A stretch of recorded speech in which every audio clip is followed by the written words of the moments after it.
जैसे हम लोग पितर को का श्राद्ध करते हैं, तो पितर तो हमारे पूर्वज हुए, मतलब जो चले गए यहाँ इससे, तो वो पुनर्जन्म भी लेंगे, वो किसी ना किसी योनियों में है, तो हमने भी पुनर्जन्म लिया होगा, तो क्या हम भी किसी के पूर्वज हैं? और जो श्राद्ध करते हैं क्या वो किसको लगता है?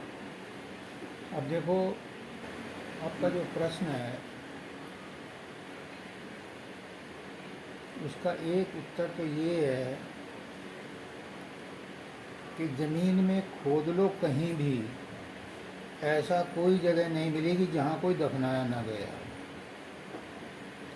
अरबों खरबों वर्षों से ये संसार की रचना होती आई है, कोई ना कोई कहीं ना कहीं दबा हुआ रहता है, चाहे उसकी राख बखेर देते हैं वो बोले। कहने का मतलब ये है कि हमारे अनंत अनंत अनंत जन्म हो चुके हैं और हम यहीं भटक रहे हैं, हमें रास्ता नहीं मिलता। एक बात। दूसरी बात ये कि हम भी एड्रेस और नेम बदल करके बार बार जन्म लेते हैं। कोई घर ऐसा नहीं जिसमें हम पैदा ना हुए हों। जो हमारे माँ बाप हैं वो भी किसी के बच्चे रहे होंगे, तो हमारे पूर्वज भी कभी किसी के बच्चे रहे होंगे। ये फैक्ट है, इसे कोई डिनाई नहीं कर सकता। अब स्टेप बाय स्टेप चलो। तुम्हारा दूसरा क्वेश्चन है क्या? कि हम भी किसी के पूर्वज रहे। हम भी किसी के पूर्वज रहे हैं, बिल्कुल है, सत्य है, क्योंकि ये कॉन्टिन्यूस प्रोसेस है। इसमें कॉमा तो हैं, सेमी कोलन तो हैं, फुल स्टॉप भी थोड़ी देर के लिए लगता है, वरना तो वो सुंडी जो है अपना अगला घर पकड़ लेती है। तो फुल स्टॉप भी है, परमानेंट पैराग्राफ तो यहाँ है ही नहीं, एक ही पैराग्राफ में चल रहा है सब। तो सबकी जो जीवन है वो कॉन्टिन्यूस प्रोसेस है, इसमें ब्रेक नहीं है। थोड़ा बहुत चोला बदलने में, कपड़े बदलने में भी टाइम लगता है, बाथरूम में बदलो तो थोड़ा सा और ज़्यादा टाइम लगता है क्योंकि हमारी जगह कम होती है, तो इतनी ही देर लगती है। बाकी हम सब कॉन्टिन्यूस प्रोसेस में हैं, स्टॉपेज नहीं है कहीं। हम भी पूर्वज रहे और हमारे भी वंशज हैं, वो भी। एक और बात, आज की तारीख में ये बड़ा चलन है कि अपने नाम रजिस्ट्री करा लो। जान से बहुत देखा मैंने, कई बार दस्तखत करवाते हैं इनसे कि पिताजी के नाम प्रॉपर्टी है तो दस्तखत कर दे, हम उसके नाम करवा रहे हैं। संत कहते हैं कितने ही अपने नाम रजिस्ट्री करा लो, तुम्हारे बच्चे तुम्हारे नाम भी नहीं रहने देने के, तुम्हारे जाति फिर अकाउंट चेंज करा देंगे, बैंक में नाम चेंज करा देंगे। तो मतलब कहने का, कोई चीज़ अपनी यहाँ है ही नहीं, जब चेंज करा देंगे तो खुद ही क्यों ना चेंज कर दो। जिस चीज़ से तुम मोहब्बत करते हो, जिसको तुम अपना कहते हो, मौत उसे छुड़वा देगी, तो जीते जी क्यों ना छोड़ दो। सब छुड़ जाएगा, तुम नहीं छोड़ोगे, जबरदस्ती छुड़वा दिया जाएगा, लेकर के कुछ नहीं जाएंगे। ये त्यौहार हमारे साथ क्या जाएगा? सूक्ष्म शरीर जाएगा, हमारे कर्म जाएंगे, हमारे भावना जाएगी, हमारे इच्छा आशा वासना जाएगी। और जिसकी इच्छा आशा वासना नहीं है, इसका कर्म नहीं है, वो कहाँ जाएगा? वो जन्म क्यों लेगा? वो नहीं लेगा। इसका सेकंड पार्ट क्या था? हम अगर किसी के पूर्वज हैं और वो हमारा भी श्राद्ध करते हैं तो क्या हम उसको ग्रहण करते हैं? अच्छा हाँ, श्राद्ध की बात आती है। देखो, श्राद्ध का ये सिस्टम है, बड़े ओपन माइंड से कह रहा हूँ, किसी की बुराई भलाई नहीं है। बनारस में रामानंद बहुत बड़े गुरु थे, सनातनियों के, सनातन संत।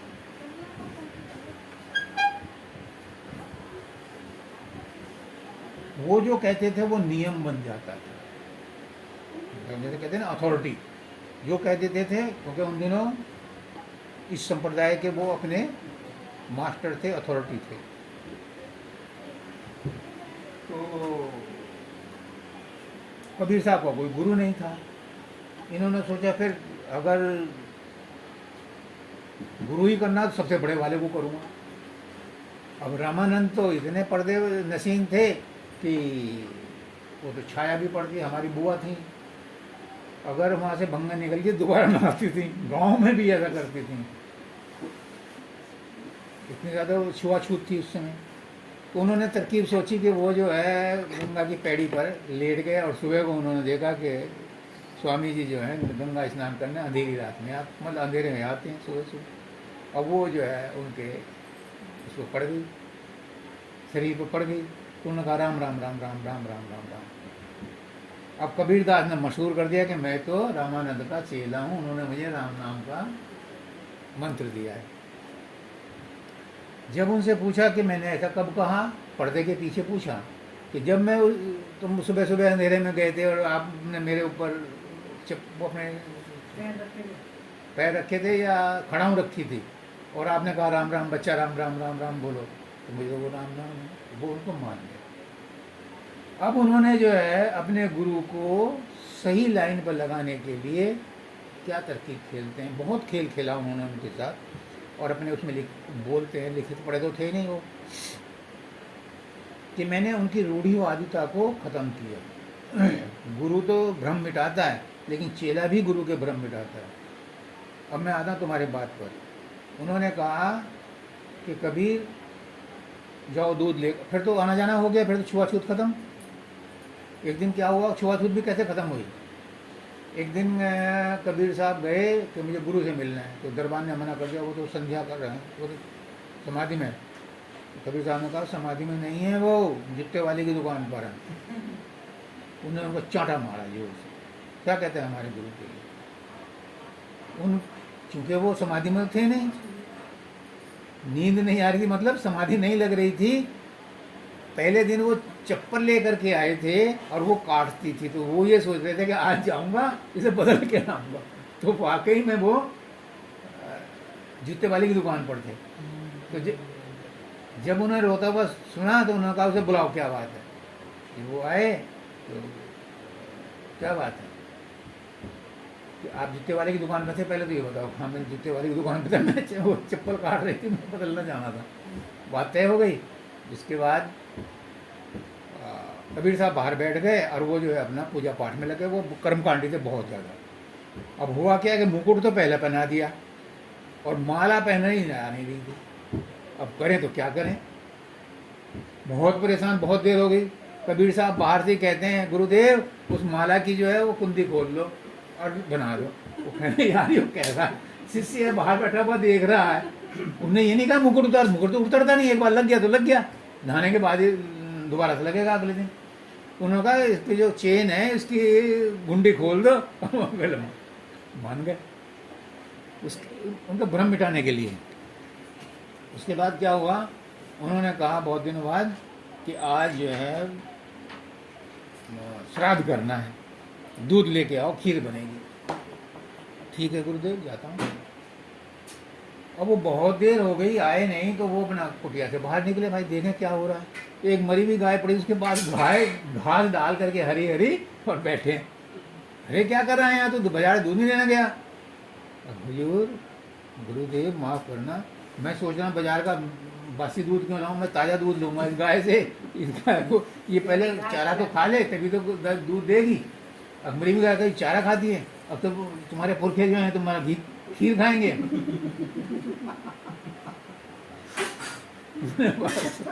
समझ में आ गई बात। ठीक है, लेकिन अब रेशनल आता है, तर्क आता है, संप्रदाय आता है और रिलीजन आता है कि हम क्यों करते हैं। मैं पिछले 6 दिन से ये लगातार बात कर रहा हूँ। हम जो भी कर्मकांड करते हैं, जो भी हम जब तक करते हैं, पूजा पाठ करते हैं, क्यों करते हैं? इससे भगवान के मिलने का दूर दूर तक कोई संबंध नहीं है। फिर हम क्यों करते हैं?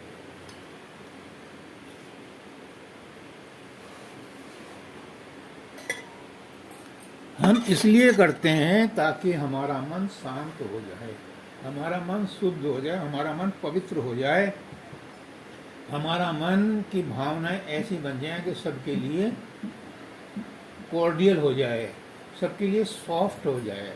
इसलिए श्राद्ध करते हैं कि हमने पितरों की सेवा कर दी, हमारा मन निर्मल हो, इसलिए करते हैं और इसलिए जरूरी है।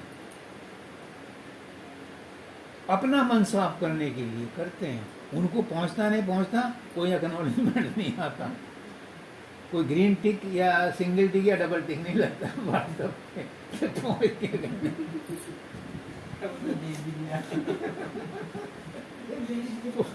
पहुंच गया नहीं पहुंच गया, लेकिन अपना मन साफ हो जाता है कि मैंने श्राद्ध किया, मैंने इतना तर्पण किया, मैंने इतना दान दिया, मेरी आत्मा, मेरी ये मन है, मेरा जो जमीर है, मेरा जो स्वभाव है, उसमें दयालुता आ गई। फिर पूछिए एक और बात है, हमारी जड़ हम ही नहीं है।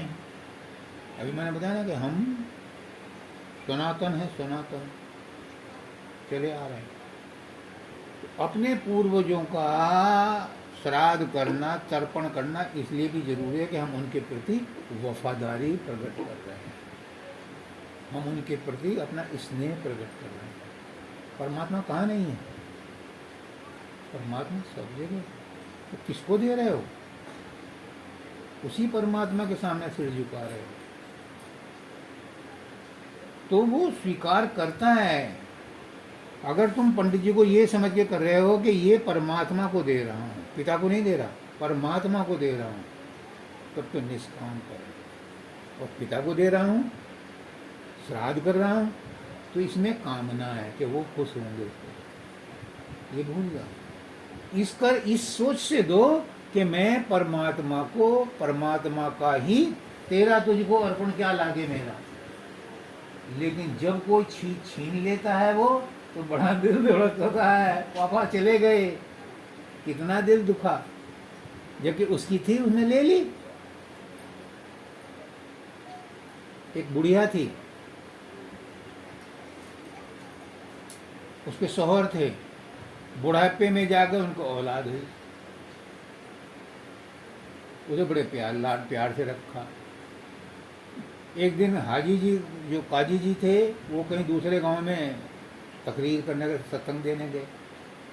वहाँ से लौटे तो बीवी से पूछती है वो कहाँ है, जो भी नाम होगा, इरफान या याकूब, जो भी।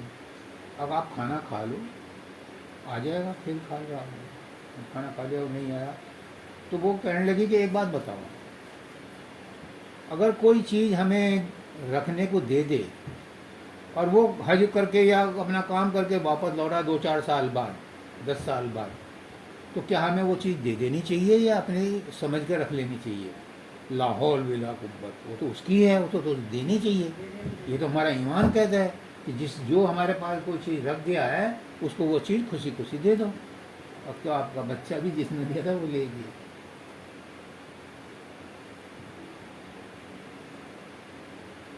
लेकिन हम सब कहते हैं तेरा तुझको अर्पण क्या लागे मेरा। जहाँ पर्स खो गया या मोबाइल को गिर के चोट लग गई, तब भी एकदम दुखी हो जाते, क्यों भाई उस समय कहाँ गया। हमारे रहनी में और कहनी में अंतर। संत यही कहता है कि रहनी में रहो, ये करनी का भेद है नहीं बुद्धि विचार, और कथनी तज करनी करे तब पावे गुस्सा। ये उसी के समझ में आता है जो इसको अपने ऊपर आजमाता है।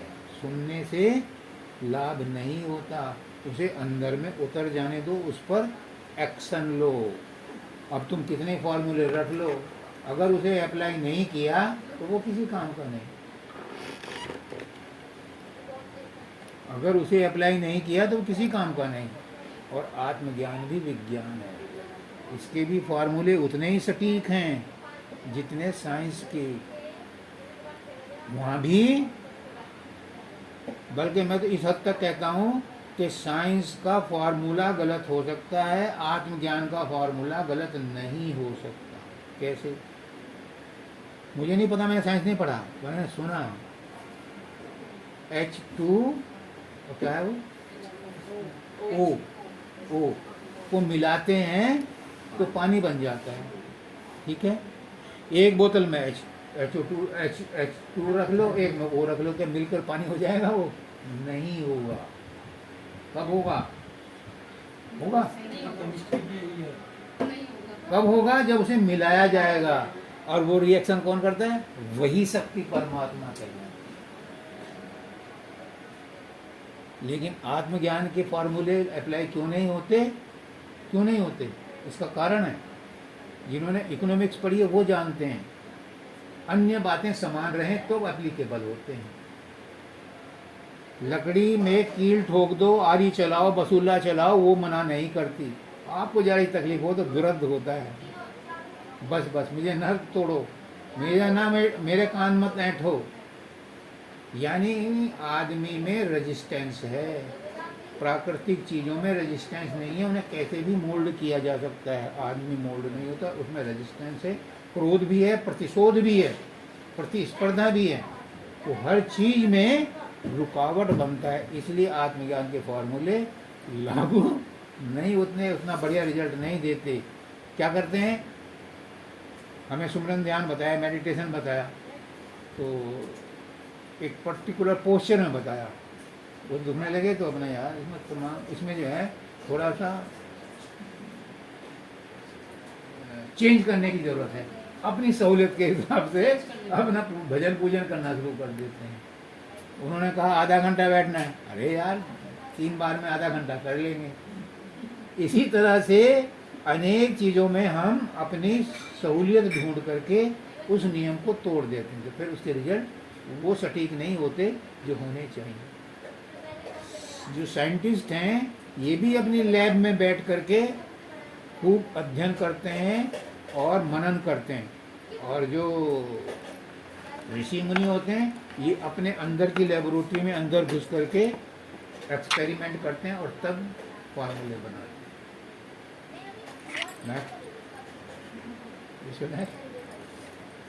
हमारे शरीर में कितने चक्र होते हैं? हमारे शरीर में कितने चक्र होते हैं? क्या हम उनको देख सकते हैं? दूसरे क्वेश्चन का आंसर पहले सुनो।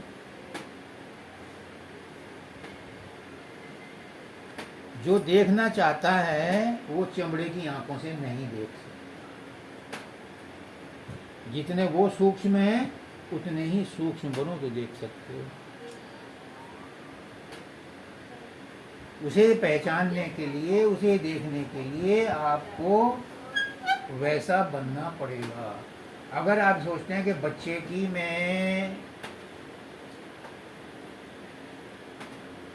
आदत को पहचानूं, तो आपको बच्चा बनना पड़ेगा, उसके साथ वैसे ही खेल खेलने पड़ेंगे, बच्चा बन करके ही उसके साथ रहना पड़ेगा, तभी उसके भावनाओं से मेल करते हैं। जो पेड़ पौधों से बात करते हैं वो कैसे कर लेते हैं, जो पशु पक्षियों से बात कर लेते हैं वो कैसे कर लेते हैं, जो पानी पर चलते हैं वो कैसे करते हैं, वो उसने लेवल तक अपने आप को सूक्ष्म बना लेते हैं कि उनकी भाषा उनकी समझ में आनी शुरू हो जाए। ये कोई बड़ी बात नहीं है, लेकिन ये सब रिद्धि सिद्धियां हैं, इससे आत्मज्ञान का रास्ता ब्लॉक हो जाता है, क्योंकि उसमें शोहरत मिलती है, और शोहरत मिली तो आपने पैसे दिए और पूजा कर ली, आत्मज्ञान न मिला, उससे वंचित रह जाते हैं। अब कितने चक्र हैं?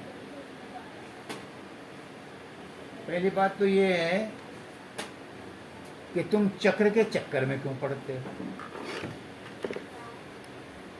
इससे तुम्हें क्या मिलने वाला है? बिना लाभ के कोई काम तो करता नहीं, और अगर ज्ञान प्राप्त करने के लिए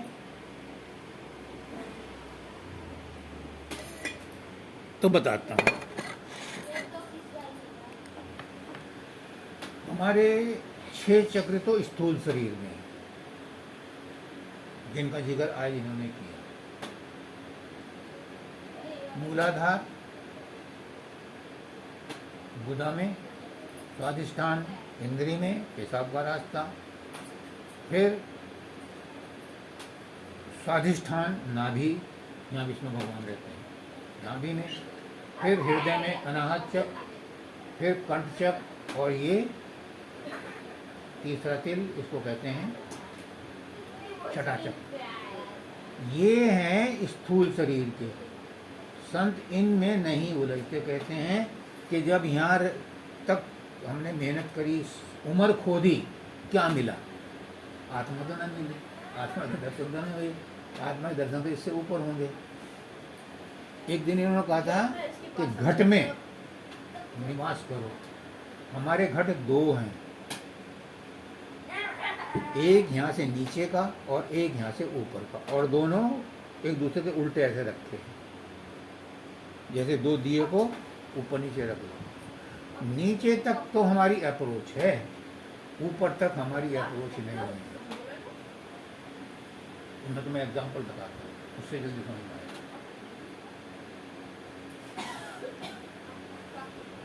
पानी का जहाज है, उसमें जनरेटर नीचे होता है, सबसे तली में, और जो उसे ऑपरेट करते हैं, जो वहाँ से डायरेक्शन देते हैं, वो भी नीचे ही बैठते हैं। उनके पास ट्रांसमीटर और ट्रांसमिशन, मतलब ऐसा होता है, रिसीवर और ट्रांसमिशन मीटर उनके पास, कि सारी इंस्ट्रक्शंस जो कैप्टन होता है ऊपर रहता है, वो जो आदेश देता है वो उसको डिकोड करके और उसको सूचना भेजते रहते हैं।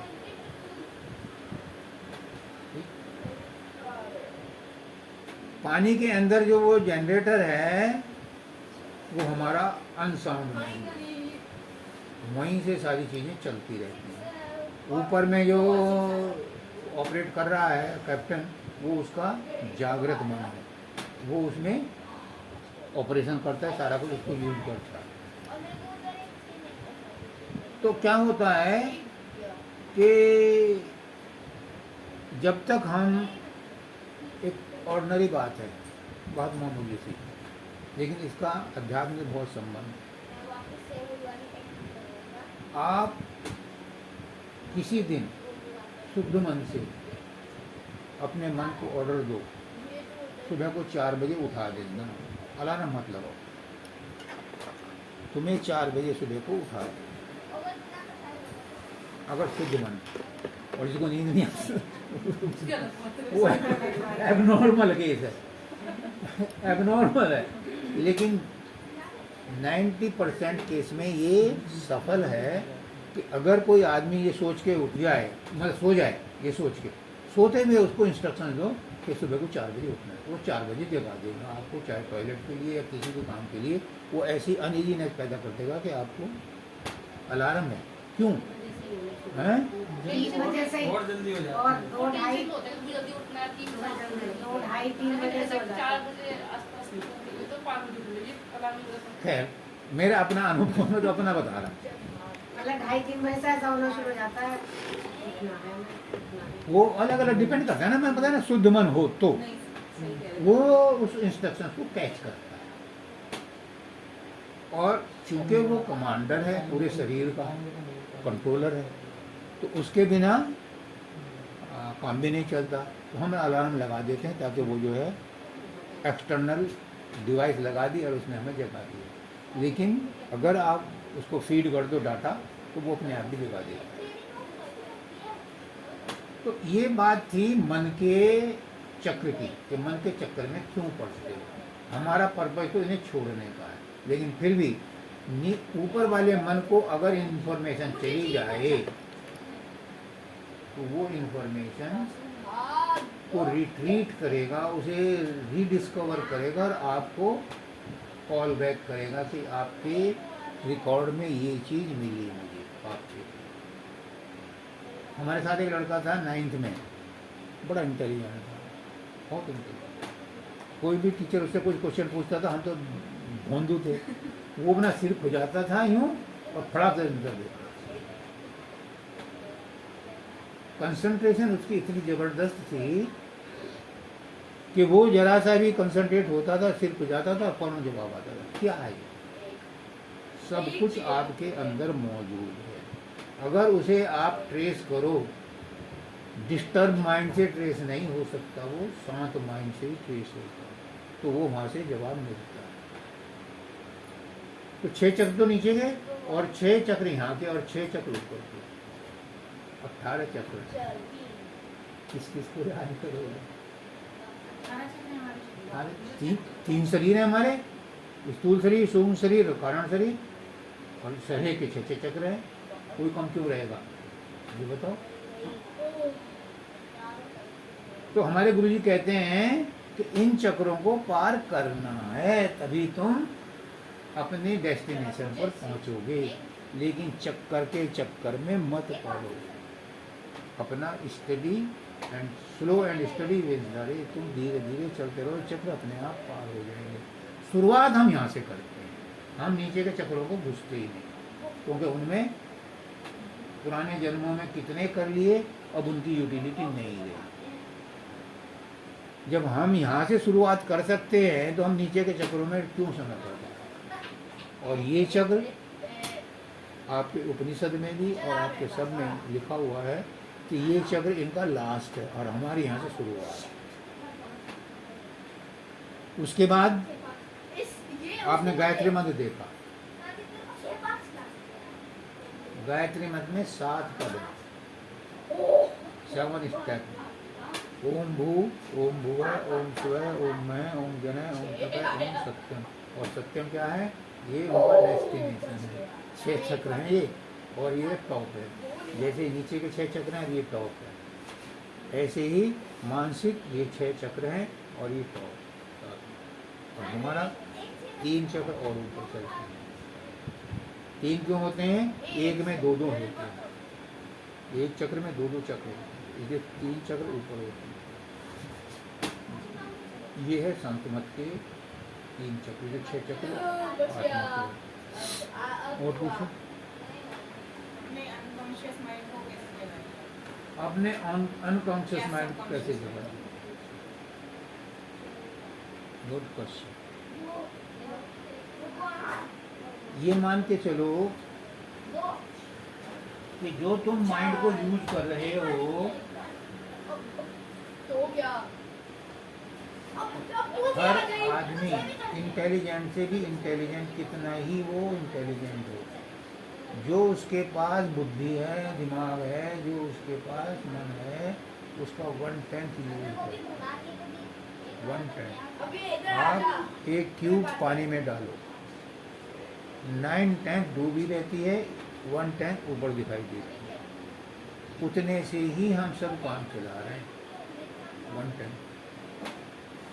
अब सवाल ये है कि जितना जिसको बुद्धि दी है वो घटाई बढ़ाई नहीं जा सकती। जो मैन्युफैक्चरिंग अगर डिफेक्ट है तो है, नहीं किया जा सकता। किसी के जन्म से अंधा है तो उसे आंखें नहीं दे, अगर देखते देखते कमजोर आंख हो गई है तो उसको ऑपरेशन हो जाएगा, चश्मा लग जाएगा, सब कुछ हो जाएगा। लेकिन जो मैन्युफैक्चरिंग डिफेक्ट है उसको ठीक नहीं किया जाएगा। अब जितनी हमें बुद्धि है, जितना हमें मन की कैपेसिटी जिसको मिली है, जितनी भी उसके प्रारब्ध में है या जितना उसके नाम में लिखा हुआ है, उसने का ही इस्तेमाल करना है। लेकिन उसको भी हम इस्तेमाल नहीं करते, काम, क्रोध, लोभ, मोह, अहंकार में उसे भी भ्रष्ट कर देते हैं, उसका भी यूटिलाइज नहीं करते, उसका भी सदुपयोग नहीं करते, उसको दुरुपयोग करते हैं।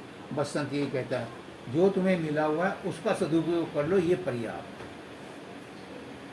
जितना मिला हुआ है दिमाग, बुद्धि, उसका प्रॉपर यूज कर लो, वो पर्याप्त है। ज़्यादा रट्टा लगाने से क्या होगा? स्कूल में नींद आएगी, लिखा नहीं जाएगा। ये नियम बना दिए, ये शोध की है ये ऋषियों उन्होंने अपने अनुभव के आधार पर कहा है। एक्सेप्शन हो सकते हैं, एक्सेप्शन तो हर जगह होते हैं, लेकिन सामान्य नियम यही है कि हमारे अंदर जितनी बुद्धि है उसका सदुपयोग करके हम उससे बेटर। और बताऊं, जो ताश खेलते हैं फिजिकल, वो खराब पत्तों से भी जीत जाते हैं, और जो अनाड़ी होता है वो अच्छे पत्तों में भी हार जाता है। बस मन को की दक्षता को बढ़ाने का एक यही रूल है कि कितनी दक्षता आप बढ़ा सकते हो, ये आपके अभ्यास के ऊपर निर्भर है। मेरे पास एक बुक थी, मैंने तो विवेक के फ्रेंड को दे दी थी। मैं नागपुर में था तो वहाँ से मुझे मिली थी, उसने कहा था कि इसे पढ़ना। उसका नाम ही था मानसिक, क्या बताया तुमने, अपनी बौद्धिक स्तर को कैसे इम्प्रूव करें, कैसे बढ़ाएं, उस किताब का ही नाम ये था। तो उसके 2-4 चैप्टर मुझे, 2-4 लफ्ज मुझे याद हैं। वो कहते थे, जैसे पंडित जी पढ़ते हैं ना गरुड़ पुराण, तो कई बार अटक अटक करके बार बार पढ़ते हैं। तो उसका चैप्टर ही यहाँ से शुरू होता है। हमारे एक रीजनल मैनेजर थे, तो जब वो टूर पर जाते थे तो अक्सर मैं भी जाता था। उन्हें पढ़ने का बहुत शौक था। तो मेरठ से अगर देहरादून आते थे तो रास्ते में एक नॉवल खत्म कर देते थे। जब विवेकानंद अमेरिका की यात्रा पर गए, तो पानी के जहाज थे, कोई सज्जन जो है कुछ बुक पढ़ रहे थे, उन्होंने रखी है, वो टॉयलेट वगैरह गए तो विवेकानंद पढ़ना शुरू कर दिया, पन्ने पलटना शुरू कर दिए और उसे उठा कर दिया। वो बड़ा गिड़गिड़ाया, झल्लाया, नॉनसेंस, इडियट। तो उसने कहा क्या था इसमें? विवेकानंद ने पूछा क्या था? अब मैं इसे जो है हर साल पढ़ता हूँ, हर बार पढ़ता हूँ, रिपीट करता हूँ, कुछ समझ में आया? क्यों पढ़ते हो? और अगर तुमने फेंकी क्यों? मैंने इसलिए फेंकी, मैंने उसे पढ़ ली, अब लिखना शुरू करो। मैं डिक्टेशन देता हूँ, और वो जो है उन्होंने 4 घंटे तक पूरी बुक का डिक्टेशन दे दिया, ये लिखा था। तो ये हर एक के बस की बात नहीं है। एक्सेप्शनली ऐसे कुछ आत्माएं होती हैं जिनको इतना ज्ञान होता है।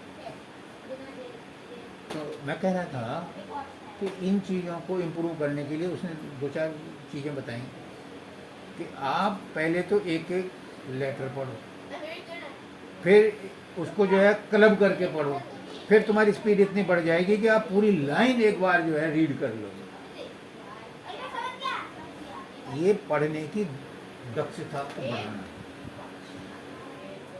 लेकिन अध्यात्म में इसका कोई लेना देना नहीं है। आत्मज्ञान में तो हमें कहते हैं कि चींटी की चाल चला घट में, कह उठा अगम उदासी, जिस मुख से तेरी महिमा गाऊं सत्य पुरुष अविनाशी। उसके लिए तो धैर्य से धीमे धीमे ही चलना है। मैं क्यों कहता हूँ भूल जाओ? तुम याद करने की बात की तरकीब पूछ रहे हो, मैं कह रहा हूँ भूलने की बात शुरू करो। भूल जाओ, भूल करके ही जितना तुम भूलोगे उतना ही आत्मा के नजदीक पहुँचोगे। याद किसको करोगे? संसार को। और जब तक संसार में हो आत्मा का ज्ञान नहीं है। और मनुष्य योनि में क्या पड़ जाए हमारा? आत्मा का ज्ञान। सब कुछ करो, हर प्रोफेशन में हद तक, जिस हद तक भी तुम्हारी ख्वाहिश है पूरा करो, खूब डट के। परमात्मा ने बुद्धि दी है, हाथ पैर दिए हैं, आँख कान दिए हैं, सबका इस्तेमाल करो, सब कुछ करो। खूब पैसा कमाओ, खाओ पियो, ऐश करो, मर्जे करो, मस्ती करो, कोई रोक टोक नहीं। पर किसी चीज से छिप करो, किसी से संबंध मत जोड़ो। ट्रेन में कितने आदमी मिलते हैं, पिकनिक करने जाते हो कितने आदमी मिलते हैं, किस किस को रोते हो, किस किस को याद करते हो, किस किस को तुम कॉल बैक करते हो, और करते हो तो फिर फंस गए। फिर छुटाव नहीं है। छुटाव है जितना कम से कम अपने अंदर लोड रखोगे उतना ही हल्का वजन होगा, और हल्का वजन लेकर के सफर करने में आसानी रहेगी। जितना वजन तुम दिमाग में भर के चलते हो, हर समय एंग्जाइटी, हर समय प्रॉब्लम में रहते हो, ये भारी वजन लाद करके नहीं चल सकते। एक वो था साधु बाबा का, वो था आश्रम, तो एक शिष्य आया तो मुझे जो है आत्मा के बारे में बताओ। नहीं तुझे उसको चाहिए थी। तो उन्होंने कहा आत्मा के बारे में बताया नहीं जा सकता। तुझे अपने आप को मार डालना है। आत्मा के बारे में ज्ञान नहीं दिया जा सकता, आत्मा का अनुभव कराया जा सकता है। चल चल अनुभव ही करा दो। मेरे को छे विवेकानंद ने ये पूछा था अपने गुरु से, जब उन्होंने कहा ना कि आओ नरेंद्र, मैं तुम्हारी इंतजार कर रहा था, तो मुझे नाम कैसे जानते हो? अब मैं सब कुछ जानता हूँ। क्या तुमने भगवान देखा है? हाँ देखा है। उसने ये नहीं कहा मुझे दिखा दो, उसने कहा कि मुझे उसका पता बता दो, और बैठ गया। और उन्होंने उसको जो है सिर पे हाथ रखा, उसकी समाधि लग गई। 3 घंटे बाद उठा, हो गया दर्शन। बताया नहीं जा सकता आत्मा को, अनुभव कराया जा सकता है। अनुभव कर लो, मैंने किया तुम भी कर लो। अब बात आती है वजन लाद के ले जाने की। तो उसको कहा कि मैं तुझे वहाँ पहाड़ी पर ऊपर जा कर के बताऊंगा, ये थैला लेके चल। उस थैले में 5 ईंट थी। अब वो थोड़ी दूर तो चला तो महसूस नहीं हुआ, फिर वो हाँफने लगा। उसने कहा 1 ईंट निकाल दे। वो थोड़ा सा इजी हो गया उसे, फिर थोड़ी दूर चल कर थक गया वो। उसने कहा 1 और निकाल दे। आखिरकार लास्ट में जब वो ऊंचाई पर पहुंचे तो उससे नहीं चढ़ा जा रहा था, तो उसने कहा ये लास्ट वाली भी निकाल दे। फिर वो आ गया। कैसा लगा? अब जितना वजन कम होता गया उतना ही मुझे चढ़ने में आसानी होगी। अब तो जब तक दिमाग में बोझ रखेगा आत्मा का ज्ञान तुझे नहीं मिलता। पहले आप मन को खाली कर, उसके बाद आत्मा का ज्ञान। इतना आसान है और इतना मुश्किल भी है। मन को खाली करना इतना आसान नहीं है। वही मेरा अगला क्वेश्चन है। और मन का वही मेरा अगला क्वेश्चन है। मन को खाली करना आसान खेल नहीं है। कैसे? और अगर मन खाली कर दिया और अगला रास्ता ना मिला तो पागल हो जाता है। कई देखे मैंने, बड़े बड़े विद्वान पागल हो जाते हैं। हमारे यहाँ रुड़की में था, उसका नाम था चांद, मैथमेटिक्स का वो था वो लेक्चरर। तो जब उसने बी वहीं से किया था रुड़की से, 99 पर उन दिनों सन 60 में 99% नंबर आए थे उसके। तो जब गवर्नर आया डिग्री देने तो उसने कहा कि मुझे तो गोल्डन लेटर में लिखी थी, मैंने तो वर्ल्ड का रिकॉर्ड तोड़ा है। अब गवर्नर साहब ने कोई क्या कहे, फाड़ डिग्री फाड़ दी। इतना इंटेलिजेंट है, पागल था।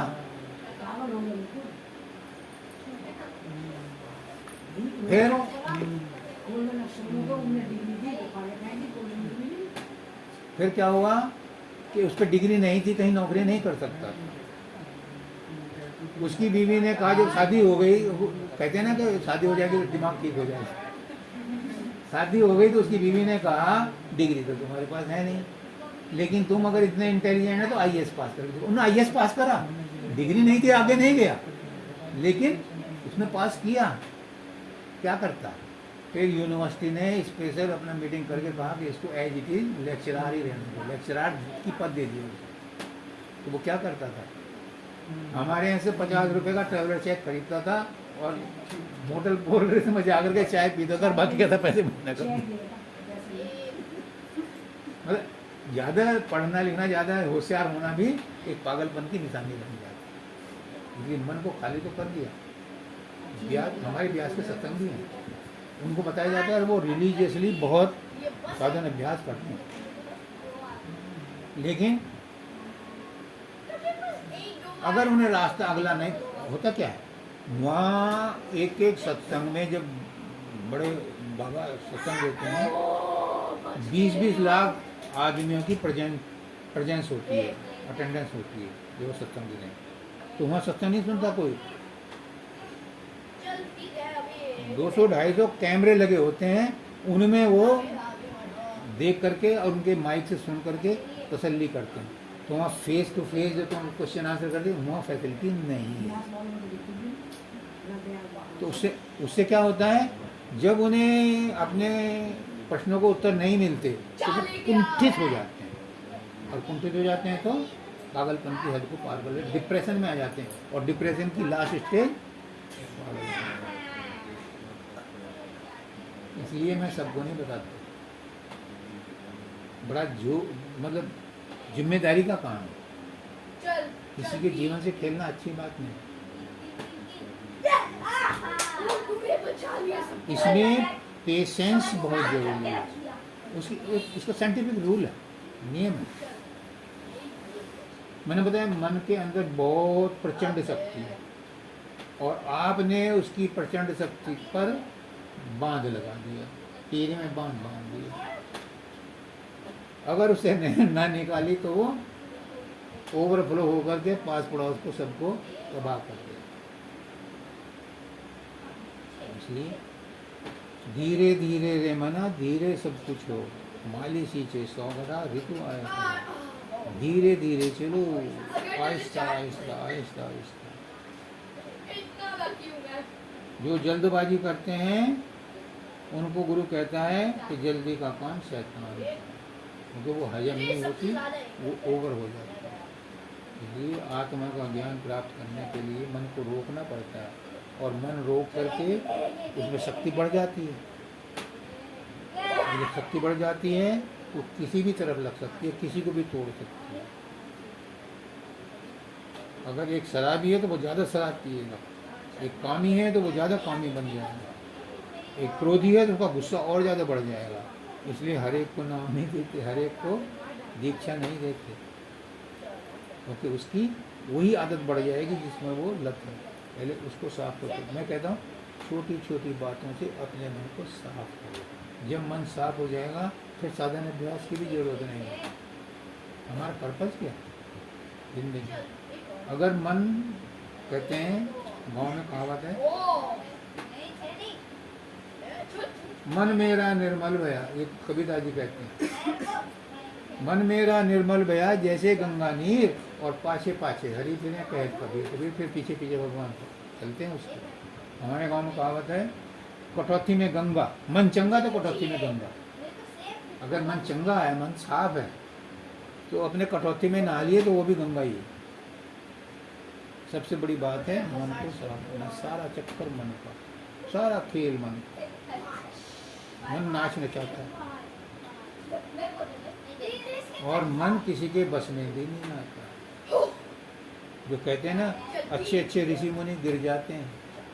श्रृंगी ऋषि गिर गए, विश्वामित्र गिर गए, औरों के लिए गिनती क्या? उस समय मीडिया नहीं था, पता नहीं था, वरना आज की तारीख में सबका पता चल जाता है कि अमरपाल, क्या नाम उसका, वो नहीं अमरपाल कहाँ छिपा हुआ है? अमृतपाल है, हाँ अमृतपाल। आजकल मीडिया बहुत तेज है, उस समय नहीं था, पता नहीं कितने लोग गिरे होंगे। तो था वो, उसका नाम अमृतपाल था। नहीं वो तो राम नहीं, राम रहीम। तो ये है, आपको सोच समझ करके और जैसा गुरु कहे वैसा करो, ऐसा चलो। और इंटरएक्शन बहुत जरूरी है। मैं यहाँ अटकी हुई हूँ, मुझे ये समस्या का समाधान करो। आजकल यही चीज़ डेरों में नहीं मिलती है, इंटरएक्शन नहीं है, और तभी जो है लोग भटक जाते हैं।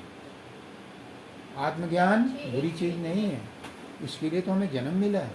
हम तो बड़े आभारी हैं अपने गुरु के कि उन्होंने हमें अज्ञान मिटा करके हमें सही रास्ता दिखाया। लेकिन उस पर चलने के लिए ज़रूरी है कि हम संयम से रहें, अपना आचरण सही है। दूसरों को तो हम तब कहेंगे जब अपना आचरण सही है, और जब अपना आचरण सही होता है तभी मन साफ होता है। अगर मन साफ नहीं है, बच्चे को गुस्सा कर रहे हो तो तुम गुनाह कर रहे हो, वो और ज़्यादा बढ़ जाएगा। और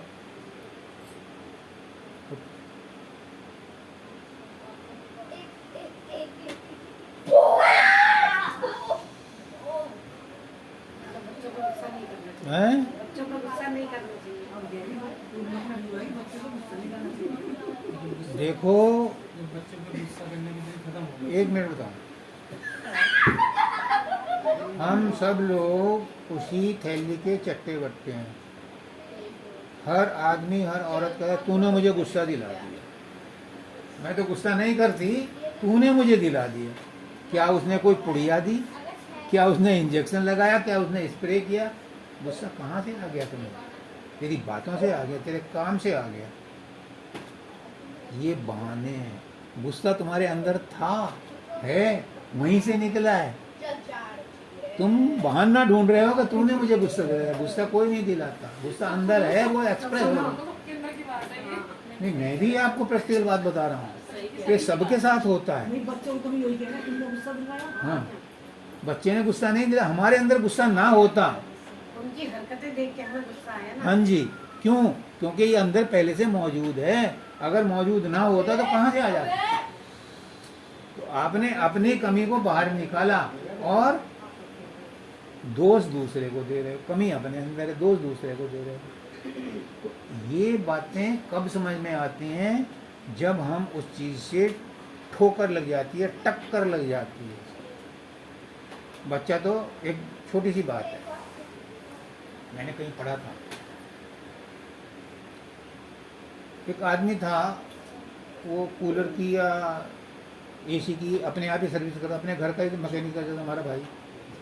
छोटी मोटी चीज़ों को अपने आप ही ठीक करते रहते थे। अब उनका पोता आया और उसने कोई चीज़ छेड़ दी, उनके हाथ में हथौड़ी थी, उन्होंने उसके हाथ पर मार दी। अब वो पिच गई, खून निकलने लगा और हो सका टूट भी गई हों हड्डियाँ। कोई बात नहीं, उन्हें अफसोस हुआ, लेके डॉक्टर के पास गए, जो भी लगा, पैसे भी लगे, जो भी हुआ, पट्टी पट्टी बंध गई और वो कैसे कैसे उन्होंने अलग अलग उनको वो करके ऊपर, क्योंकि जब हथौड़ा मारा तो पूरे को लगा। वो इनोसेंट कहता है वो बच्चा, दादू जो मैंने नुकसान किया था वो तो आपने ठीक कर लिया। हाँ बेटे, वो तो ठीक हो गया, पर मेरा हाथ कब ठीक हो गया?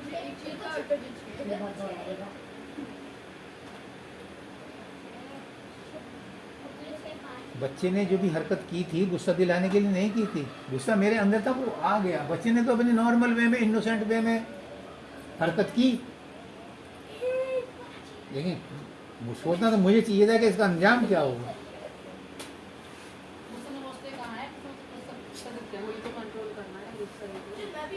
तो ये समझने की हमें जरूरत है, बच्चों को नहीं है।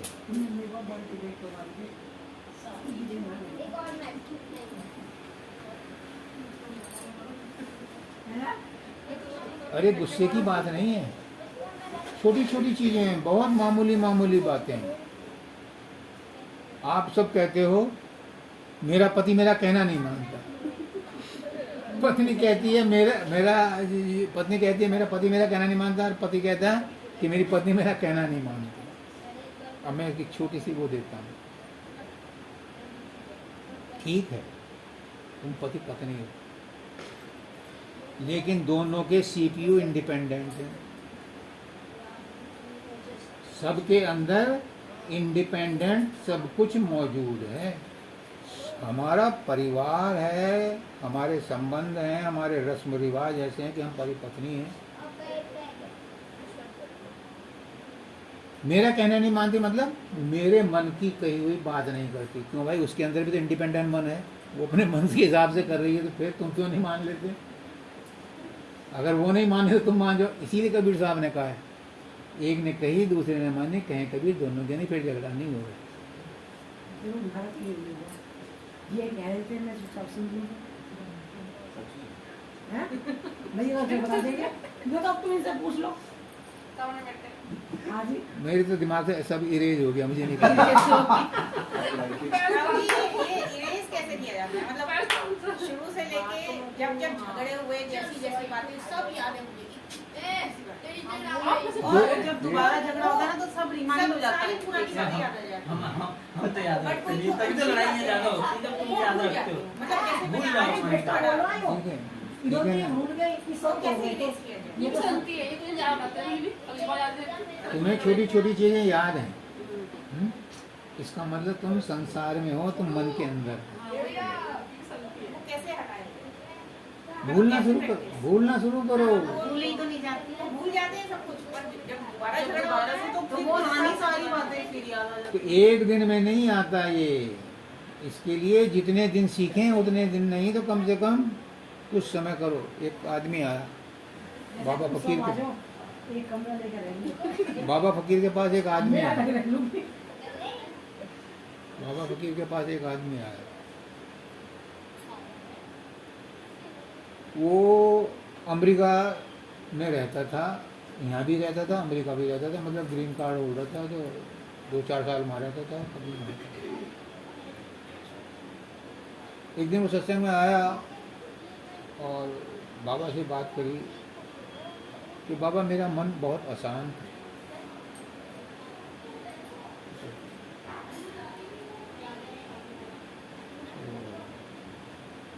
बाबा चुप रहे। तो फिर बोला बाबा मेरा मन अशांत है, मेरे सब कुछ उपलब्ध है मुझे। गृहस्थी अच्छी है, पैसे वैसे अच्छे हैं, ऐसो आराम में हूँ, सब कुछ है, लेकिन मेरा मन विचलित है। चल हाया। बाबा ने उसके चेहरे को देखा और बोले तू व्यभिचारी है।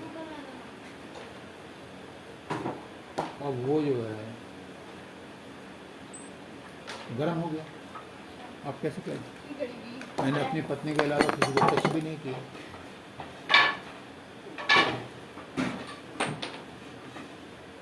अब बाबा सहम गए। बाबा ने कहा कि अच्छा तू ये बता, जब तू पढ़ता था स्कूल में तो क्या करता था? अब उसने याद किया कि ओहो हाँ बाबा, मेरी जेब में लड़कियों की नंगी फोटो रहती। कब की तो आप नहीं थे। घटनाओं का प्रभाव कब पड़ेगा आपको नहीं पता। उसने कहा कि मैं अब क्या इलाज करूं। नेचुरल सी बात थी कि जो घटना हो गई वो तो इनोसेंट, मतलब इनोसेंस में हो गई। उस समय तो ज्ञान नहीं था, लेकिन जब से मैं होश में आया हूँ तब तक मैं बिल्कुल साफ सुथरी मेरी ज़िंदगी है। मेरी उस उम्र का अब मुझे प्रभाव पड़ा कि मैं अब क्या करूं। तो उन्होंने कहा कि तूने इतने दिन उस चीज़ के साथ बिताए हैं, कम से कम अब 4 साल 2 साल किसी ऐसे पुरुष का ध्यान कर, ऐसे पुरुष का ध्यान कर जो तेरी नज़र में वीत राग हो। जब उसका ध्यान करेगा तो वो छाप जो पहली पड़ी है वो मिट जाएगी। जब कोई टीरे में आता था तो कोने में निकल करके बाहर रोया करते थे कि क्यों आगे आए। क्यों आ गया? हाँ। इसलिए? उसे इसलिए होती थी मैं कि क्यों आ गया? अब तू कहती थी या क्यों नहीं है ये, लेकिन तू जाकर के अलग में रोती थी। अच्छा वो देख। सब की बात है, बुआ होती है। हाँ बस आदत होगा बच्चे को। नहीं अच्छा लगता बस बात का होगा दोनों को। ये जो दिमाग पर पड़े हुए संस्कार हैं, पढ़ तो गए, मिटते नहीं। तो कहते हैं बार बार याद आ जाती हैं, मैं छोटी छोटी बातें याद आ जाती हैं, क्योंकि आपने उन्हें बड़े चुन चुन करके बड़े इंटरेस्ट से संजो करके रखा है। मैंने तुम्हें बताया मेरे डीजीएम के लिए देहरादून से दिल्ली मीटिंग थी और मुझे कहा उन्होंने कि राजेश इस महीने तुम्हारे उसमें क्या डेवलपमेंट हुआ है, कितने अकाउंट खुले हैं, कितने डिपॉजिट है, कितने नए एडवांस हैं। मैंने ब्रीफ केस को बताया। मोहन से लेकर के खतौली तक उन्होंने मुझे वो लेक्चर दिए कि मेमोरी कैसे बढ़ाते हैं। विवेकानंद का उदाहरण दिया, रामकृष्ण परमहंस का दिया, रविन्द्रनाथ टैगोर का दिया, तमाम उदाहरण, बहुत इंटेलिजेंट थे। जब खतौली में हम चीतल पर चाय वाय पीने के लिए रुके तो वहाँ जब तो समझ में आया, मैंने कहा कि आपने बहुत बढ़िया ढंग से समझाया, आप महान हो, मैं आपको बार बार नमस्कार करता हूँ। पर मेरे साथ प्रॉब्लम ये है कि मैं 82 से भूलने की प्रैक्टिस कर रहा हूँ। अब वो क्यों? मैंने कहा मैं तो इस हद तक आ गया कि मैं सुबह को क्या खाना खा के आया था, मुझे शाम को ये याद नहीं रहता। तो कहने के बस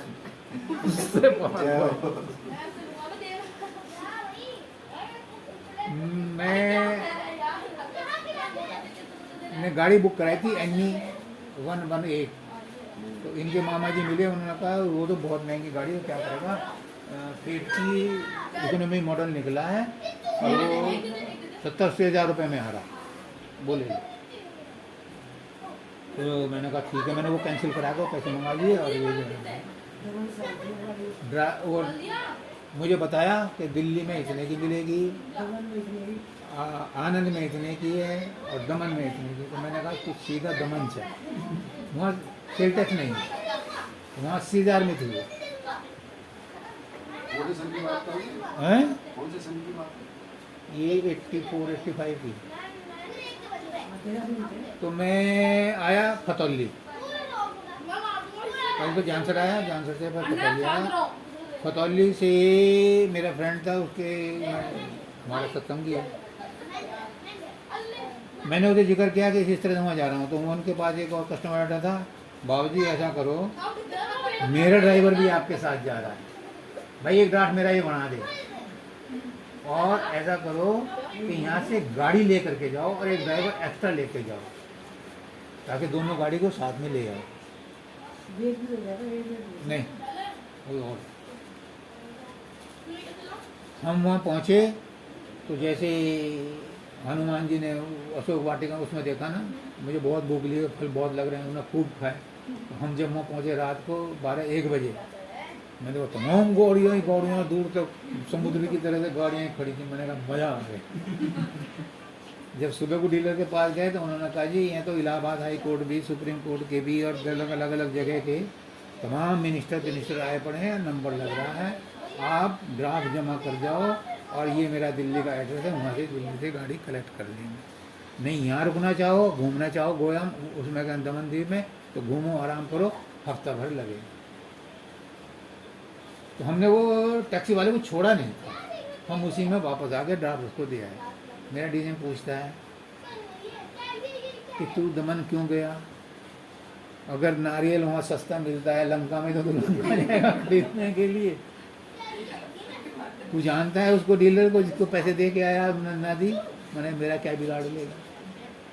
मैं देहरादून आया हूँ, आपकी गाड़ी की किस्त 560 रुपये बैठती है, मैं देहरादून आया हूँ, 300 रुपये मुझे ऑफिस रेटिंग है, 300 रुपये मेरा ऑफिस रेटिंग है, 200 हिल अलाउंस है, 500 रुपये होगा, मेरी जड़ से क्या जा रहा। अगर नहीं देगा गाड़ी तो मत दो, मुझे तो ये एक्स्ट्रा मिल रहा है, बाहर से बाहर निकल जाएंगे, तेरी गाड़ी जरूर आएगी, किसी की आवे है ना।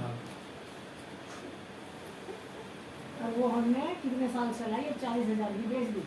60 की बेची, 60 की दी है। हाँ 60 की बेची, 80 में गई थी और 60 में और चलाई बतेरी 7 साल सामान्य। कहने का मतलब ये है कि भूलने की कोशिश करो, जितना याद करोगे उतना ही दुखी रहोगे, क्योंकि जितनी मेमोरी है फोन भी जवाब दे जाता है, रिकॉर्डिंग बंद कर देता है। और ये स्टेज ऐसी होती है माइंड की कि अगर माइंड अपनी लास्ट स्टेज पे पहुंच गया तो फिर अगला डिप्रेशन है। इसलिए भूलने की कोशिश करो, क्या करो, जो हो गया सो हो गया, बीती ताही बितार दे, आगे की सुध ले। जब तक फॉरगेट और फॉरगिव पे नहीं चलोगे सुखी नहीं रह सकते। मैं छोटी छोटी बातें बता रहा हूँ, यही जीवन के लिए बहुमूल्य है। बड़े बड़े काम करने की जरूरत नहीं है, छोटी छोटी बातों से अपनी आदतें सुधारो।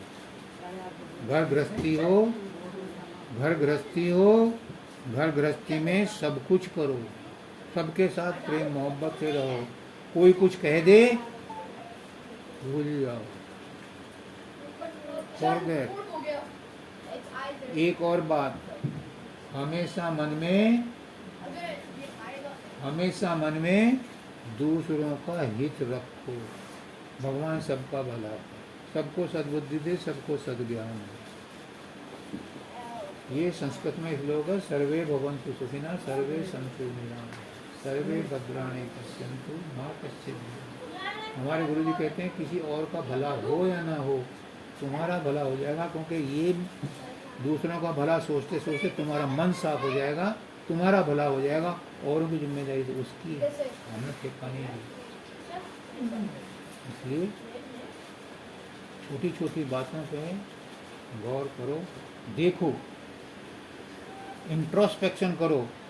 आज मुझसे किस किस के खिलाफ कटु शब्द निकले, आज मैंने किसका कहना नहीं माना, आज मैंने बच्चों को तूने सब कुछ करा कोई बुरा शब्द तो नहीं कहा, हाँ हाँ हाँ आज मैंने रेडी वाले से मिर्ची फालतू तो नहीं मांगी। ये छोटी छोटी बातें हैं, इससे जो है हमारे जो कामनेस है, हमारी एकाग्रता है, वो भंग होती है। छोटी छोटी बातें, जो बात तुम चीख चिल्ला करके कहते हो, थोड़ा सा पॉज करो और सोचोगे कि इस बात को किसी और ढंग से भी कहा जा सकता है। ये क्या कर दिया तूने, इसको अगर थोड़ा सोच करके सोचो, ये तो कुछ अच्छा नहीं हुआ यार, वो ना फर्क है। तुमने कहा ये क्या कर दिया, तो वो भी एजिटेट होकर के आपको रिएक्ट करेगा, जवाब ना दे लेकिन वो रिएक्ट करेगा। हम गए रुड़की में, एक वो था ऑफिसर, उसके घर, उसके बाद में कहा कमरा खाली करो, हम बैठेंगे, ज़्यादा बात करेंगे। चले गए। उस अफसर ने मुझे बताया, जब दोबारा मीटिंग हुई तो पता मेरे लड़के ने क्या कहा, पापा अगर ये बात मैं आपके फ्रेंड के सामने आपको कह देता, मेरे भी तो फ्रेंड बैठे थे, लेकिन मेरी शराफत मैंने आपको जवाब नहीं दिया, तो आपकी क्या इज्जत रह जाती। छोटी छोटी बात, हमने कहा निकल जाए, बाहर निकलो, हम बैठे, मेरे भी तो फ्रेंड बैठे थे, मैं भी अगर तुम्हें आपको ये कह देता आप दूसरे कमरे में बैठ जाओ, तो आप क्या इज्जत रह जाती। सोचो, छोटी छोटी बातें बड़े मायने, बच्चा भले ही ना कहे लेकिन समझता है। बच्चों पर जो गुस्सा करते हो, किसका बुरा करते हो, उनके अंदर वो बात बैठ जाती है, फिर बड़ा होकर के वो भी वैसे ही रिएक्ट करते हैं। बच्चा कहाँ से सीख के आता है, बच्चा क्या है, जब कहते हो आप मेरा बच्चा है तो फिर आपकी सारी चीज़ें उसके अंदर हैं। अगर बच्चा गुस्सा करता है तो इसका मतलब आपने गुस्सा किया होगा उसके सामने, तो वही इंप्रेशन उसके अंदर गए, कहाँ जाएंगे। हमारी जर्म्स उसके अंदर है, अगर उसकी कमी है तो पहले अपनी कमी है। इस बात को जब सोचोगे ना तो फिर गुस्सा करना भूल जाओगे। किसको कर रहा है गुस्सा, इस परमात्मा को। बच्चा तो वैसे ही परमात्मा को रूप होता है, परमात्मा को बुरा किया, परमात्मा को थप्पड़ मार करके तुम चाहते हो कि परमात्मा से राजी रहेगा।